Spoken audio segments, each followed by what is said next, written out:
Hi fellow golfers, hope you're playing great golf and having a great time playing this tremendous game. You know, there's 6 things that you must know to play great golf. Only 6. You say, well Joel, why only 6 things? Well, because you want to know what controls this little apple here.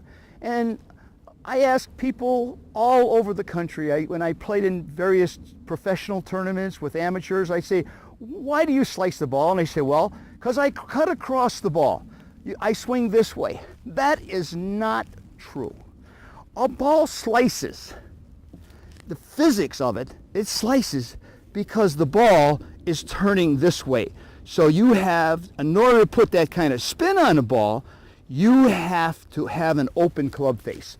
If you swing the club down this line over here and the club face is like this, open, you're going to slice the ball. If you swing it this way and the club face is open, you're going to slice the ball. It doesn't matter. As long as you have an open club face, you are going to slice the ball. On the other hand, when you hook the ball, the reason you hook the ball is because the ball is spinning this way. Okay, and there's low pressure here and high pressure here, and the ball's spinning this way. And so it'll hook. So when you swing, it doesn't matter if you're swinging this way or this way. If the club face is closed, you know, it's going to hook. That's all. How many times have you got up to the tee, you aim down the middle, right where you always hit it, and you hit the ball and said, where's my slice? You hit it with a square club face or a closed club face, and so the ball isn't going to slice. It's going to go according to how the club face is at impact.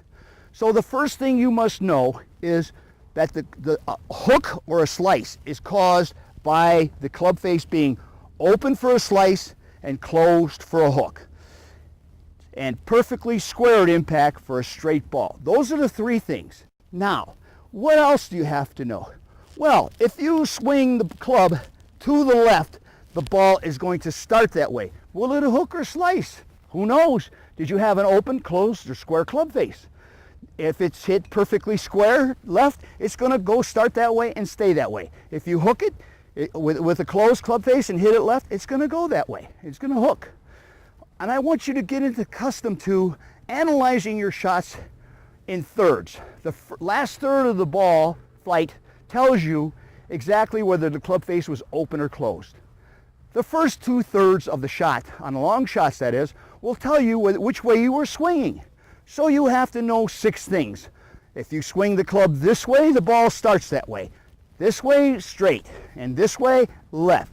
Those 3 things. And you have to know the 3 things about the club face. Open, slice, closed, hook, closed, hook.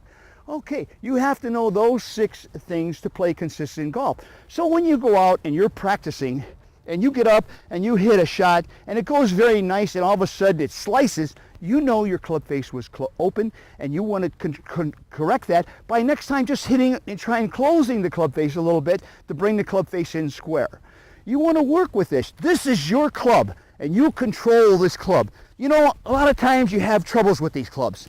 So you set the club down and you tell the club, you say, listen club, you know, you do what I tell you. Now this is going to hurt me more than hurt you, but I'm going to hit you right alongside your head, and it'll listen to me. You know, it'll start listening because it doesn't like to be intimidated. So you have to know those 6 things to play great golf and improve. And when you go out and you hit 20, 30, 40 balls in your practice, try and figure out what the club face is doing and where you're swinging the club. You'll notice on a lot of professional events, if you've been to them, we all lay a club down and we all try and get that path down that club. You'll see that time and time again. Great players always lay a club when they're practicing. That is to control the path of the club that you're swinging.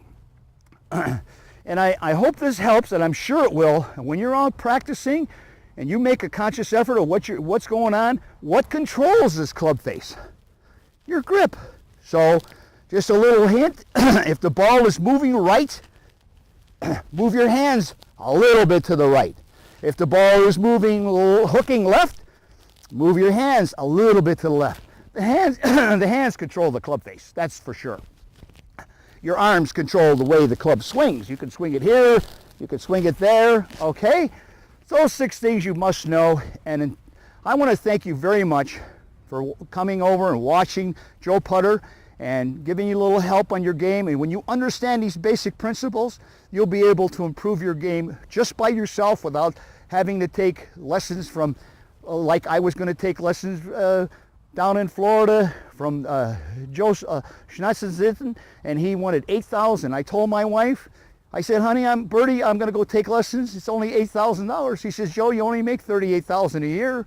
She says, see how much money you have left after the divorce. You know, we all have responsibilities. We can't go out and spend thousands of dollars. We have kids to take to gym. We have the kids to go to swimming classes. We have the wife to take shopping. So learn these few principles and you will be able to help yourself without taking a whole series of lessons all the time. I want to thank you very much for coming over and watching the video and learning something new that'll help you. And next week, we're going to work on putting. And understand, this is a little bit different than you've ever heard before, because I'm not going to change anything you do, but just how you think. That's all.